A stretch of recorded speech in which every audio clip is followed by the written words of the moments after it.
We're going off the highway at 70 miles per hour, run right through a fence. Everything begins to slow as the car flips, and these three things go through my head verbatim. They've been tattooed there ever since. 1, you're going to die now. 2, I wish I could have said goodbye. 3, but they will understand someday. And I can promise you this, but they will understand someday doesn't mean what you think it does. I still remember it like it was yesterday. My buddy was driving us home from work, slanging Subway sandwiches. I was supposed to go to an SAT prep class that night, but we were cutting it pretty close on time. So I had to miss our exit on purpose. I had him go up a few more exits on the highway to turn around. And this act would blow enough time where my mom wouldn't make me go to class. This act would also change the course of my entire life. A thunderstorm starting to hit as we get back on the highway to head home again. Mission accomplished. It's a few minutes after 5. Wouldn't have to go to class. And that's when my buddy's Blazer starts to fishtail. He's a newer driver and experienced. He panics, and instead of hitting the brakes, he hits the gas, flooring it right off the highway. I remember running into that chain link fence, the Blazer starting to flip and everything going into slow motion. And then those 3 sentences go through my head and never leave it again. 1, you're going to die now. 2, I wish I could have said goodbye. I see flashes of my parents, my brother, my best friend Dave. 3, but they will understand someday. The 3rd came with a ready-made subtext. It didn't mean that you'd understand in life, but in death. And that there's no understanding death until we're there. And that life is a flash, an expanse of time so small that the dead don't really mourn the living because they know they'll be with them again in less cosmic time than the blink of an eye. And then I was floating in the air with these big clouds all around me, blanketed in warmth. There are no words to describe the feeling. Utter bliss would fall short. There was no fear. There was absolutely nothing to fear in death.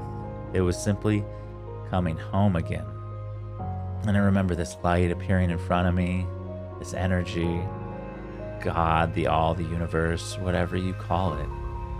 You might call it chemistry.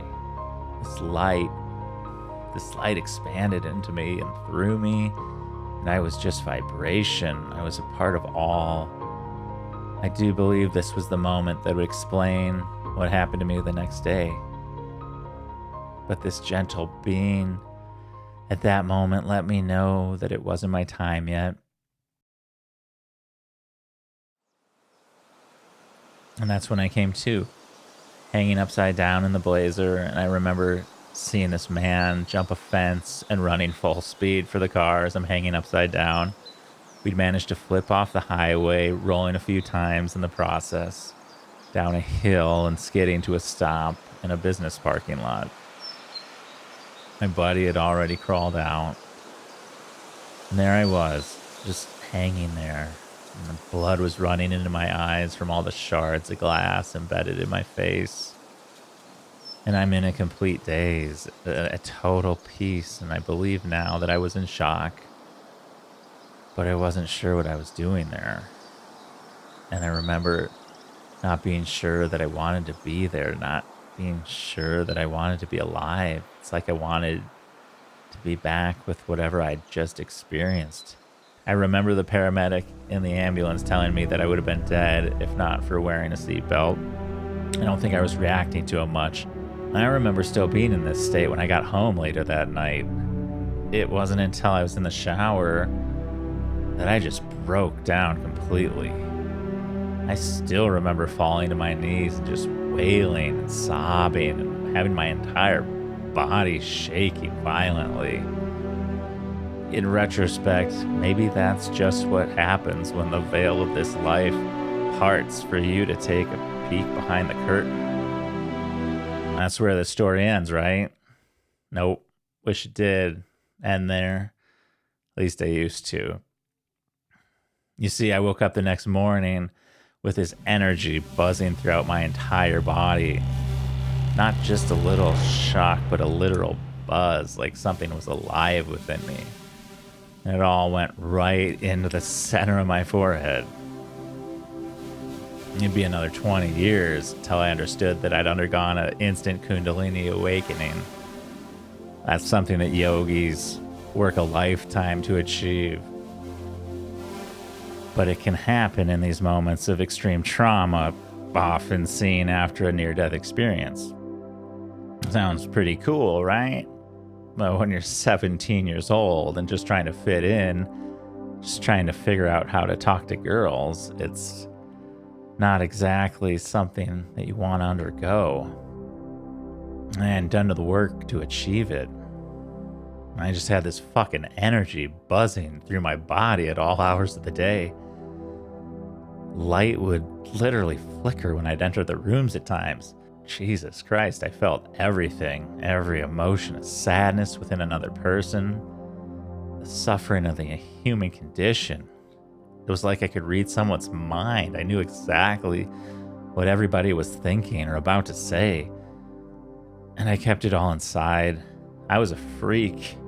No one in my life was, equipped to deal with any of this. My parents loved me, but this wasn't something that they'd have understood. And I never told them, not even to this day. Then after high school, I just disappeared from everybody in my life. I moved across the country and pretty much hid for the next decade. And yeah, I'd reach out to people. I'd pretend to be all there, but I was broken inside. I'd seek any relief to dampen that energy. Tried just about every drug, battled extreme anxiety, depression, and it wasn't until I met my future wife that everything would begin to change. I mean, in her, I found a woman who accepted me for who I was. Who understood that you couldn't force a person to change.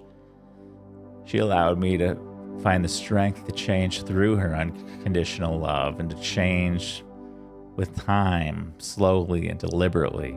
I mean, for example, years later, we would lose a child fairly deep into the pregnancy, and I was messed up. I hadn't had a smoke in years, and I desperately wanted one. And she told me to go buy a pack and go take a drive and have some cigarettes. And so I did. And you know what? Without having to hide that, I didn't really want it. I had that one smoke, and it was disgusting. Just find someone that you don't have to hide yourself from. Find friends that you don't have to hide yourself from, or do what's necessary to work that out in your current relationships.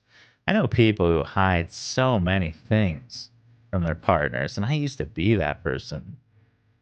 But once you don't have to hide your truth anymore, a whole new life opens up inside.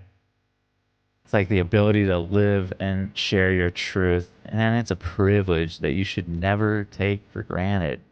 It's the only way to truly live. If you can't be honest, you're stunting your very reality. You only have so many breaths. Don't waste them. Don't let yourself down.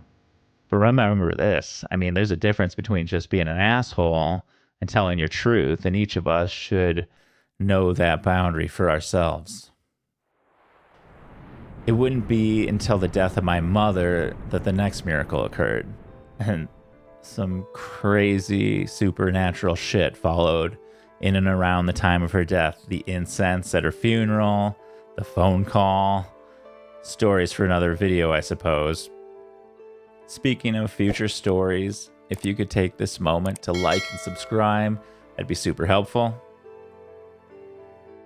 After walking that line of darkness for so many years, I'd finally found the light again. And when I found it, I never wanted to let it go.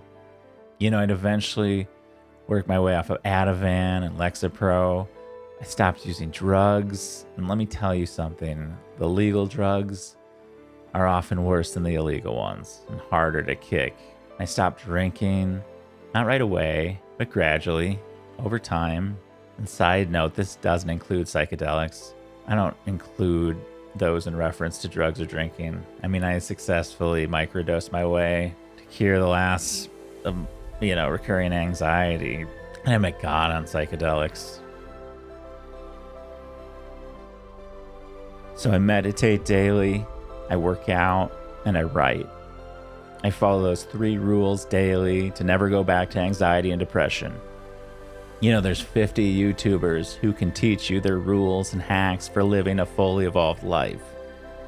And you can implement these, but the truth is, you have to do the hard work in this life for yourself. You need to get your ass up and moving. You need to pursue your dreams, or at the very least, a good hobby. You need to feed your soul. Have pride in this moment that you are alive. We're the ones that are in control of this experience, this life. If you know that you need to change now. Turn off the social media and disappear for a while. Don't talk about it. Be about it. Be that change that you want to see in the world. That's not a cliche. It all starts there. Be the peace. We will never experience peace on this earth until we first have peace in our souls. That's one of the great catch-22s in this life.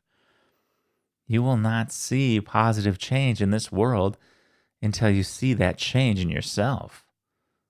Love yourself completely and forgive others. Forgive yourself completely. I mean, look around. Look around at this world. There's no more time to waste. The moment to change is now. It's here. The system wants you to fuck around. It's dragging us down into shells of the humans we're meant to be. They want you to forget everything sacred. They'll sacrifice the very purpose of existence to buy another Ferrari. It's a sickness. The push narrative of our purpose is a sure path to darkness. And we come back here time and time again.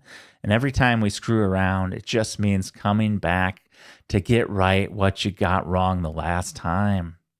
Come back in different roles, scenarios, all aimed at getting right what we need to. For why? God only knows. Or the aliens, whatever you want to call it. It's all semantics. But the purpose of this life isn't to get wealthy or powerful. It's actually quite the opposite. It's to see corruption for what it is. And it's to shed as much shit of that shit as you can and reclaim your soul, your sanity. Level up for the next round. That energy still courses throughout my body, but now it's a little more grounded, more even, and I have some control over it. Yeah, I can still read people like an open book, and I still feel everything. But now I more or less understand how to live with it and how to help people heal by it. And I'm still on the journey, the path. We all have our own battles. It doesn't matter what stage you're in of fighting those battles. Keep fighting. Make incremental progress.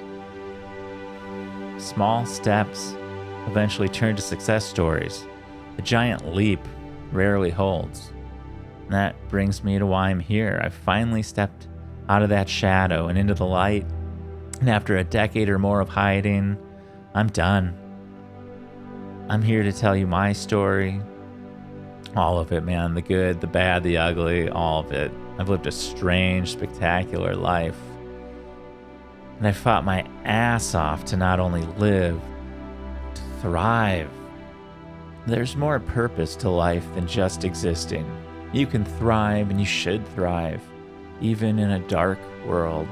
It just takes work to rebuild. There's no easy trick, no pill. We just have to put in the work. In that work comes the pride. I'm here to tell my story so that maybe you can tell your story.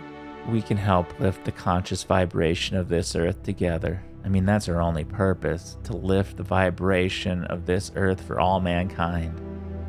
When it ends, we let go our final breath and return to bliss. And then we come back again. But hey, what are you going to do?